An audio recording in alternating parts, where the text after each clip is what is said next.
Hello, नमस्कार, सत श्री अकाल, अस्सलाम वालेकुम। कैसे हैं जनाब? तो सिटीजनशिप अमेंडमेंट बिल लोकसभा से फाइनली पास हो गया। अब इसमें भी आप लोगों ने बहुत से चैनल्स को सुना होगा, तो अब 4-5 मिनट गरीब फेस टू फेस को भी दे दीजिए। मेरे इसमें 2 टेकअवेज हैं और बड़े सिंपल हैं, no confusion, no if and but.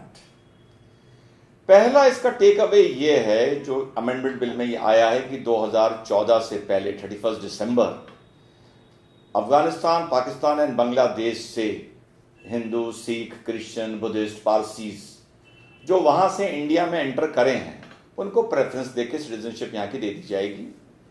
And it is not including Muslims.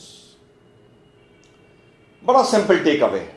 Present political dispensation ये मानता है कि जो इन मुल्कों से मुस्लिम्स वापस भारत आना चाहते हैं, हिंदुस्तान नहीं, भारत, वो अपने प्रेफरेंस का कोटा ले चुके 1947 में।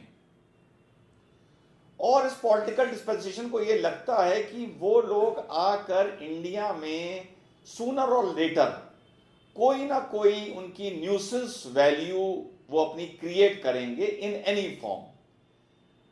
ये गवर्नमेंट ऑफ इंडिया को इस टाइम लगता है। 1947 में बहुत से लोग कहते हैं कि साहब हम तो देश सबका है, सेक्युलर है। बिल्कुल सेक्युलर है, मेरे लिए सेक्युलर है, भारतीयों के लिए सेक्युलर है, पर भाई हमने पूरी दुनिया का ठेका थोड़ी लिया है। मुस्लिम को यह तय करना पड़ेगा कि उनको पूरे दुनिया के मुसलमानों का ठेका लेना है या अपना खुद की जिम्मेदारी उठानी है। क्योंकि हम इसमें कभी कभी बड़ा छल करते हैं, कभी हम पैलेस्टीनियन को अपना मान लेते हैं, कभी हम रोहिंग्या की पैरवी करने लगते हैं। जब हमारे 10 रईस तेल शुदा मुल्क, जिनको अल्लाह ताला ने तेल दिया है, जब वो सबसे गरीब मुस्लिम मुल्क यमन पर जुल्म करते हैं, 50,000 आदमी मारते हैं, तब मुस्लिम कहता है कि हमें इससे मतलब नहीं। तो एक तो मुसलमान ये तय कर ले कि उसे पूरी दुनिया के मुसलमानों से मतलब है या नहीं है। एक चीज तय कर ले, ये नहीं कि अमेरिका ने मारा तो मतलब है, सऊदी अरेबिया ने मारा तो मतलब नहीं है, ये नहीं चलेगा। तो 1947 में हम लोग जो कहते हैं कि साहब हम तो हिंदुस्तान रुके, आज़ादी की लड़ाई लड़ी, खून बहाया, ये बड़ी डायलॉग बाजी होती है।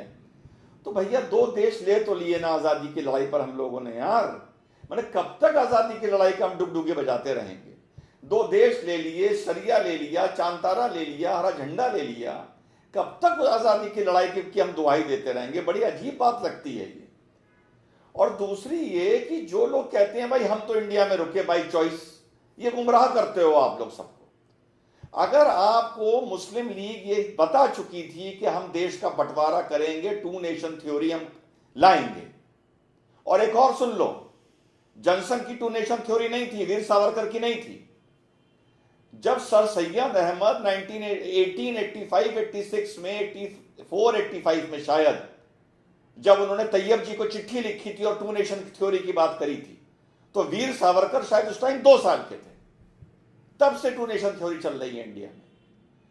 तो जो लोग कहते हैं कि हम 2 नेशन थ्योरी के तो पक्ष में नहीं थे, देखिए साहब हम तो हिंदुस्तान रुके, मुसलमान जो कहते हैं, अरे भाई 1946 में तुम मुसलमानों ने, हमारे बाप दादाओं ने, फिर मुस्लिम लीग को, जो मुस्लिम कॉन्स्टिट्यूएंसीज में डिफरेंट इलेक्टोरेट का जो चुनाव हुआ था, इलेक्टोरल जो हमारे मुस्लिम्स की अलग सीटें डिक्लेयर कर दी गई थी, वहां तुमने, हमारे बाप दादाओं ने 90% सीटें मुस्लिम लीग को क्यों जिताई?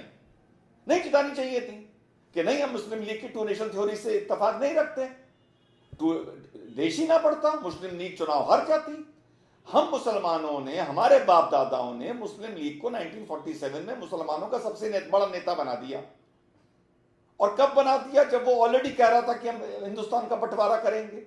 तो भाई तुम भले पाकिस्तान, बांग्लादेश जाओ या ना जाओ, देश के बंटवारे के खून के छींटे तो तुम्हारे ऊपर भी पड़ते हैं, मेरे बाप दादा के ऊपर भी पड़ते हैं, मेरे नाना नाना के ऊपर भी पड़ते हैं। भले वो पाकिस्तान नहीं गए, लेकिन उन्होंने मुस्लिम लीग की मुखालफत क्यों नहीं करी? क्यों वोट करा मुस्लिम लीग को?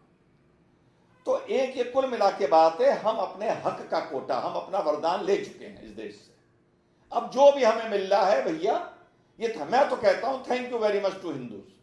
अरे यार, हिंदुओं को कोई एक जगह दोगे चैन से, कोई एक देश दोगे?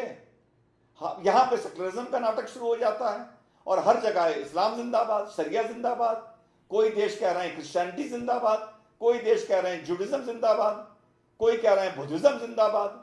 अरे इन गरीब हिंदुओं को तो भी कुछ दे दो भाई मुसलमानों, या कुछ भी नहीं दोगे, सारा हक खा लोगे उनका सेकुलरिज्म के नाम पर। तो इस पॉलिटिकल डिस्पेंसेशन को ये लगता है कि हम लोगों का अब हक नहीं है इस देश में वापस आने का, खत्म हो गई बात। अब दूसरी बात ये उठती है कि आम जनता को क्या लगता है। पॉलिटिकल डिस्पेंसेशन तो कोई सोचेगा कि रिजवान अहमद जनसंघ पे आरोप लगा रहा है। मेरे भाइयों, भले कोई आदमी बीजेपी को हिंदू वोट करे ना करे, 5% तो हिंदू मैंने मान लिया ऐसे हैं जो रोज सुबह उठ के ढूंढते हैं कि मुसलमान ने कहां बलात्कार किया। मैं मानता हूं और मैं उनका बहुत विरोध करता हूं, खुला बोल रहा हूं, मैं विरोध करता हूं। लेकिन 95% सेक्युलर हिंदू से भी अगर आप अकेले अकेले पूछो कि भाई क्या आप नरेंद्र मोदी के फैसले से खुश हो, तो अलग अलग अगर आपसे वो दिल की बात बताएगा, भले वो कांग्रेस को वोट करता हो, वो यही कहेगा हाँ भैया ठीक करा, बाहर से मुस्लिम्स को इस कंट्री में नहीं आना चाहिए, वो अपना कोटा ले चुके हैं। ये बड़ी सिंपल बात है। दूसरी चीज, ये सवाल उठता है कि क्या हम न्यूसेंस सिर्फ हिंदुस्तान में कर रहे हैं और हम पे एक आरोप लगाया जा रहा है? हो सकता है ये आरोप, इसका भी एक आर्गुमेंट है। 55 मुस्लिम देश हैं, कम से कम 50 तो ऐसे होने चाहिए जहां सुख हो, शांति हो, समृद्धि हो, विकास हो, प्रोग्रेस हो और सेक्युलरिज्म हो। वो अपनी माइनॉरिटीज को प्यार से रखते हो, पूरे अधिकार देते हो, तब तो हम कह सकते हैं यार देखो यार, पूरी कौम हमारी कितना अच्छी तरह डील करती है माइनॉरिटीज के साथ, और तुम हमें इंडिया में वापस नहीं आने दे रहे, सिटीजनशिप से तुमने हमें अलग निकाल दिया, एनआरसी लेके आए हो, या तो आप ये करो। अच्छा, इसके अलावा क्या हम अमेरिका में न्यूसेंस कर रहे हैं? Answer is yes. क्या हम इंग्लैंड में न्यूसेंस कर रहे हैं? Answer is yes. एक पाकिस्तानी आदमी सुअर की शक्ल का बिल्कुल है, इंग्लैंड की सिटीजनशिप लिए हुए, एक बार प्लॉटिंग में जेल गया, फिर छोड़ा गया, क्या सुपर कंट्रीज हैं वो। फिर उसने आके 2 आदमियों का गला काट दिया 7 दिन पहले। क्या इंप्रेशन बनेगा तुम्हारा? क्या इंप्रेशन बनेगा कलमा पढ़ने वाले का? क्या इंप्रेशन बनेगा कुरान का, इस्लाम का? शर्म नहीं आती? हम सेक्युलरिज्म की बात करते हैं, ये बैरिस्टर जाहिलिया सेक्युलरिज्म की बात करता है। इसके विधायक ने महाराष्ट्र में रहते हुए ये बोल दिया था गणपति बप्पा मौर्य, तो उसको माफी मांगनी पड़ी थी। ये हाल है बैरिस्टर जाहिलिया का, जो सेक्युलरिज्म की बात करता है, जो संविधान की दुहाई देता है। एक बार गणपति बप्पा मौर्य बोलने पे जो कौम का मुसलमान माफी मांगे, वो सेक्युलरिज्म की बात करेगा, वो सेक्युलरिज्म की दुहाई देगा सिटीजनशिप अमेंडमेंट एक्ट में। शर्म आनी चाहिए, डूब मरो हैं। और फिर कहते हो कि भाई बीजेपी हमें टारगेट कर रही है। अरे गणपति बाबा मौर्य बोलने पे क्या सॉरी बोला जाता है, माफी मांगी जाती है हैं? और सेक्युलरिज्म, अरे सेक्युलरिज्म के स्कूल से पढ़ाई तो छोड़ो, सेक्युलरिज्म जहां पढ़ाया जाता है उस स्कूल के पिछवाड़े से हम मुसलमान निकल के नहीं गए। पता है हम लोग को सेक्युलरिज्म क्या होता है? जो सेक्युलरिज्म की बात करता है उसे भाजपा का, आरएसएस का दलाल बोलने लगते हो, काफिर हिंदू बोलने लगते हो तुम लोग। तो मैं गवर्नमेंट के साथ हूं, और जो भी आदमी ये कह रहा है कि नहीं मुसलमानों को अलाउ करना चाहिए, वो सुप्रीम कोर्ट में एफिडेविट दे। मैं अपराध की बात तो नहीं करता कि अगर ये जो इंडिया में लोग मुस्लिम अगर आएंगे और वो किसी भी एंटी नेशनल एक्टिविटी में लिप्त पाए जाएंगे, तो उनसे पहले आप मेरे खिलाफ मुझे आप प्रोसिक्यूट करिएगा। है हिम्मत बैरिस्टर जाहिलिया में एफिडेविट देने की? है ये हिम्मत किसी आदमी में सुप्रीम कोर्ट में एफिडेविट देने की? मुझे में तो नहीं है। मैं तो साफ बोल रहा हूं। हाँ, सरदार के लिए मैं दे दूंगा, हिंदू के लिए भी मैं दे दूंगा, बुद्धिस्ट के लिए भी मैं दे दूंगा, क्योंकि मुझे पता है कि वो इंडिया में आके एंटी इंडिया टेरर एक्टिविटी में इन्वॉल्व नहीं होंगे। लेकिन अगर बाहर से कोई मुस्लिम आएगा और एक भी इन्वॉल्व हो गया, तो क्या रिजवान अहमद उसके लिए एफिडेविट दे सकता है? बैरिस्टर जाहिलिया दे सकता है? तो मुसलमानों, अपने हित की सोचो, दुनिया भर का ठेका ना लो। ये देश सेक्युलर है सिर्फ हमारे लिए, और वो भी बहुत बड़ा एहसान है, वो भी बहुत बड़ा एहसान है हिंदुओं का, चाहे वो कांग्रेस के हो, चाहे वो सपा के हो, चाहे वो बीजेपी के हो।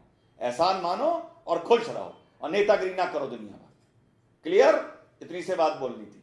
जय हिंद, वंदे मातरम, अल्लाह हाफिज, खुदा हाफिज।